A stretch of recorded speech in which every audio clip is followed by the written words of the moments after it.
ও দুনিয়ার মুসলমানেরা, ইতিহাস সাক্ষী হয়ে থাকবে। কালজয়ী ইতিহাস রচনা করেছে আলেমরা, কালজয়ী ইতিহাস রচনা করেছে কিছু নামাজি ভাইয়েরা, কিছু আল্লাহর হক্কানি পীরদের মুরিদরা, যারা দেখিয়েছে যতই করোনায় মারা যাক, যতই জীবনের হুমকি থাকুক, তারা নিজেদের বিবি বাচ্চার জীবনকে পরোয়া না করে, নিজের জীবনের তোয়াক্কা না করে, শুধু মিরপুর নয়, সারা বাংলাদেশে শত নয় হাজার হাজার করোনা রোগী মারা গেছে, যেখানে কোনো বুদ্ধিজীবী ধরে না, রাষ্ট্রের আমলারা ধরে না, রাজনীতিবিদরা ওই লাশের কাছে যায় না। কেউ যখন ওই লাশকে ধরে না, ছুঁয় না, ওই লাশকে যখন প্রস্তাব করে আগুনে পুড়িয়ে সারকার করে দেওয়ার জন্যে, তখন ওই আলেম আর মুসল্লিরা, দেশপ্রেমিক নাগরিকরা নিজের জীবনের দোয়াক্কা না করে ঝুঁকি নিয়ে ওই লাশগুলোকে ধরে নাই, শুধু ধরে এনে সুন্দর করে মুসলিম রীতিতে গোসল করাইয়া, কাপন পরিয়ে জানাজা পড়ে, সুন্দর করে কাপন পরে দাপন করে কবরস্থ করে ইতিহাসে কালজয়ী সাক্ষী রেখেছে। এই বাংলার জমিনে যদি বাংলাদেশ এবং মানুষ ও মাটির কেউ দরদি থাকে, তাহলে তথাকথিত বুদ্ধিজীবী আর নাস্তিক নয়, এক নম্বর দেশের দরদি হলো জাতির উলামায়ে কেরামর মুসল্লিরা। কথা বলেন ঠিক কিনা? সন্তানদের জিজ্ঞেস করলো, তোমার বাবার এই অবস্থা কেন, অনেক দাপন করবে না, জানাজা পড়বে না? সন্তানরা জবাব দিল, বাবাই করোনা আক্রান্ত মারা গেছে, তাকে ধরা যাবে না, ছোঁয়া যাবে না। স্ত্রীকে প্রশ্ন করলো, আপনার স্বামীকে, আপনাকে কেন বাসায় আনেন না? যে স্ত্রীর জন্যই তো ভালোবাসা আপনি আমার, যাদের জন্য মাথার ঘাম পায়ে ফেলে জীবনের সব বিসর্জন দিয়ে, রক্ত বিসর্জন দিয়ে এত বড় অট্টালিকা তৈরি করলেন, যাদের জন্য আপনার জীবনের সব ক্ষয় করলেন, ওই স্ত্রী জবাব দিয়ে দিল, আমার স্বামী করোনায় মারা গেছে, সুতরাং তাকে যদি বাসায় আনা হয়, বাসার সবাই করোনায় আক্রান্ত হয়ে যাবে, এই জন্য আমরা কেউ ধারে যাই না, কাছেও যাই না, তাকে গোসল করানোরও সাহস পাই না। ও দুনিয়ার মুসলমানেরা, ইতিহাস সাক্ষী হয়ে থাকবে। কালজয়ী ইতিহাস রচনা করেছে আলেমরা, কালজয়ী ইতিহাস রচনা করেছে কিছু নামাজি ভাইয়েরা, কিছু আল্লাহর হক্কানি পীরদের মুরিদরা, যারা দেখিয়েছে যতই করোনায় মারা যাক, যতই জীবনের হুমকি থাকুক, তারা নিজেদের বিবি বাচ্চার জীবনকে পরোয়া না করে, নিজের জীবনের তোয়াক্কা না করে, শুধু মিরপুর নয়, সারা বাংলাদেশে শত নয় হাজার হাজার করোনা রোগী মারা গেছে, যেখানে কোনো বুদ্ধিজীবী ধরে না, রাষ্ট্রের আমলারা ধরে না, রাজনীতিবিদরা ওই লাশের কাছে যায় না। কেউ যখন ওই লাশকে ধরে না, ছুঁয় না, ওই লাশকে যখন প্রস্তাব করে আগুনে পুড়িয়ে সারকার করে দেওয়ার জন্যে, তখন ওই আলেম আর মুসল্লিরা, দেশপ্রেমিক নাগরিকরা নিজের জীবনের দোয়াক্কা না করে ঝুঁকি নিয়ে ওই লাশগুলোকে ধরে নাই, শুধু ধরে এনে সুন্দর করে মুসলিম রীতিতে গোসল করাইয়া, কাপন পরিয়ে জানাজা পড়ে, সুন্দর করে কাপন পরে দাপন করে কবরস্থ করে ইতিহাসে কালজয়ী সাক্ষী রেখেছে।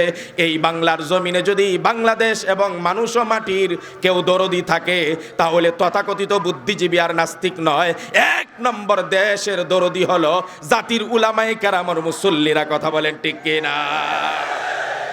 যারা দেশের জন্য জীবন দিব, এরা কয় দেশ বিরোধী। যারা মানুষের জন্য জীবনকে তোয়াক্কা করে না, তাদেরকে বলা হয় মানবতা বিরোধী। আমরা যদি মানবতা বিরোধী হই, তাহলে মানবতার দরদি কারা? তোমরা তো মুখে ফুল জড়ো, আর বাস্তবে তোমাদেরকে মানবতার পক্ষে কখনো পাওয়া যায় না। কথা বলে ঠিক কিনা? আমরা সেই দল, ইয়াদউনা উম্মাহ কুনতুম খায়রা উম্মাহ উখরিজাত লিন্নাস। আমরা মানব কল্যাণে বাইরে হয়েছি। এক নম্বর কাজ, বৃহত্তর ঐক্য পরিষদের সামনের দিনগুলোতে শুধু এই তাফসিরুল কোরআন মাহফিল নয়, যত মানবতার পক্ষের কাজ হবে, মানব দরদি যত কাজ হবে, জাতির সংকটে, দেশের সংকটে, উম্মার সংকটে নিজেদের সর্বস্ব দিয়ে তাদের পাশে দাঁড়ানো, তাদের এক নম্বর কর্মসূচি হতে হবে। এক। দুই নম্বর কর্মসূচি কি? সংক্ষেপে বলছি, নবীদের কর্মসূচি ছিল মৌলিকভাবে দুইটা। কয়টা? আল্লাহ রাব্বুল আলামিন বলেন, ইন্না ইয়া আইয়ুহান নাবিয়্যু ইন্না আরসালনাকা শাহিদাও ওয়া মুবাশশিরাও ওয়া নাযীরা।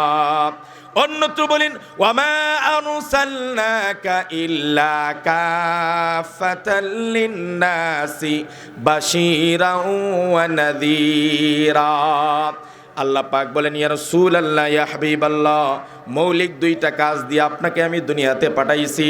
একটা হলো আপনি হবেন সুসংবাদদাতা, আরেকটা আপনি হবেন সতর্ককারী। যারা জান্নাতি আমল করবে, আল্লাহর হুকুম মেনে নিজের জীবন থেকে সব জীবনে প্রতিফলিত করে আল্লাহর গোলামি মেনে নেবে, তাদের জন্য জান্নাতের সুসংবাদ দিবেন। আর যারা আল্লাহর হুকুমকে অবাধ্য করে বিভিন্ন ফিতনা আর বিভিন্ন বিপর্যয় সৃষ্টি করবে, তখন তাদেরকে আপনি সতর্ক করবেন। নবীরা যেমন ছিলেন সতর্ককারী, আল্লাহর নবী কেমনে সতর্ক করেন দেখেন। রাসূলুল্লাহ বলেন বাদিরু বিল আমালি ফিতানান কাকিতাইল লাইলিল মুজলিম। হে আমার উম্মতেরা, এমন একটা সময় আসতেছে যেই সময়ে অন্ধকার অমাবস্যার ঘোর অমাবস্যার রাত্রিতে যেমন একটার পর একটা বিপর্যয় আর ফিতনা আসে, এমনভাবে চতুর্দিক দিয়ে যখন ফিতনা আসবে, ওই সময় আসার আগে আগে তোমরা ঈমান আর আমলের ময়দানে ঝাঁপিয়ে পড়ো। কথা বলেন ঠিক কিনা? আজকে এই ফিতনা আছে না নাই? আরে বাবা, কেউ বাইরেছে আহলে কোরআন, এরা স্লোগান দেয়, মিষ্টি স্লোগান, কোরআন হইল সব সমস্যার সমাধান, সুতরাং কোরআন ছাড়া আমরা কিছুই মানি না। এমনকি কোরআনের ব্যাখ্যাগ্রন্থ তাফসির খুদ রাসূলুল্লাহর হাদিসও এরা মানে না। নাউজুবিল্লাহ বলেন। একদল বাইরেছে আমরা শুধু হাদিস মানি, কোরআন মানি না। নাউজুবিল্লাহ বলেন। আরো জোরে কয় না? তো আমি মাঝে মাঝে আহলে কোরআনীদেরকে পাইলে একটা প্রশ্ন করতাম, তোমরা যেহেতু কোরআন ছাড়া আর কিছুই মানে না, এই আহলে কোরআনের ফিতনা আছে না নাই? তো এই ফিতনার সতর্ক করবে কি? নবীরা নাই, আলেমরা করবে। আলেমরাই শুধু করবে না, প্রত্যেকটা উম্মতের স্কন্ধে রাসূলুল্লাহ দায়িত্ব দিয়ে বলেছেন তোমরা আমার বাণীগুলো মানুষের কাছে পৌঁছায় দিবে। সুতরাং ঐক্য পরিষদ, ফরিদপুর ঐক্য পরিষদের এই আহ্বান থাকবে, আপনার ওই ফিতনা সম্পর্কে মানুষকে সজাগ করতে হবে। আর না হলে শুধু শুধু তাফসীর করিয়ে কোনো লাভ হবে না। কথা বলে ঠিক কিনা? তাহলে আহলে কোরআনীদেরকে আমি পাইলে বলতাম, তোমরা যে কোরআনের বাহিরে কিছুই মানো না, তো কোরআনে তো বলেছে হুররিমাত আলাইকুমুল মাইতাতু ওয়াদ্দাম। আমি পরেরটা বললাম না।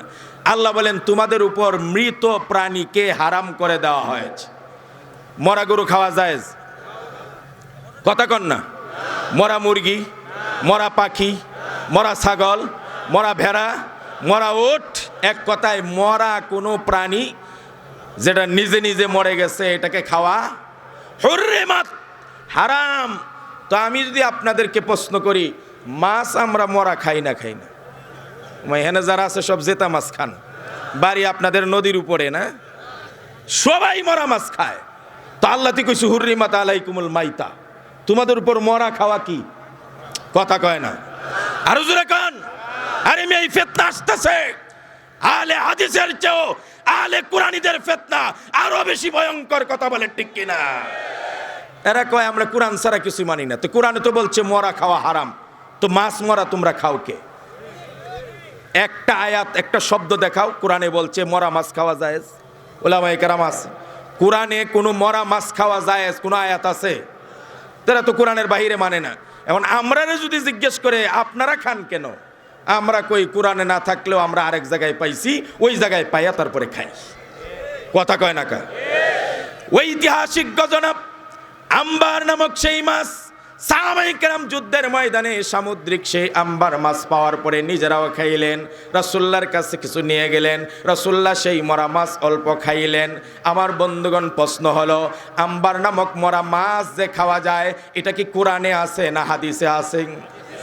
সাহাবায়ে কেরাম বলেন হুজুর আমরা কুন্না নারকাবুল বাহরা, ইয়া রাসূলুল্লাহ আমরা সমুদ্রে আরোহণ করি, সমুদ্রে যাতায়াত করি, আমাদের সঙ্গে অল্প কিছু পানি থাকে, যদি পানি খেয়ে ফেলি পানি যদি অজু করি তাহলে খাওয়ার পানি থাকে না, এই জন্য আমরা এই পানিটা খাই, কিন্তু আমরা অজু করব কি দিয়ে আমি বুঝতেছি না। আমরা আল্লাহর নবী বলেন হুয়াত তুহুরু মাউহু ওয়াল হিল্লু মাইতাতুহু।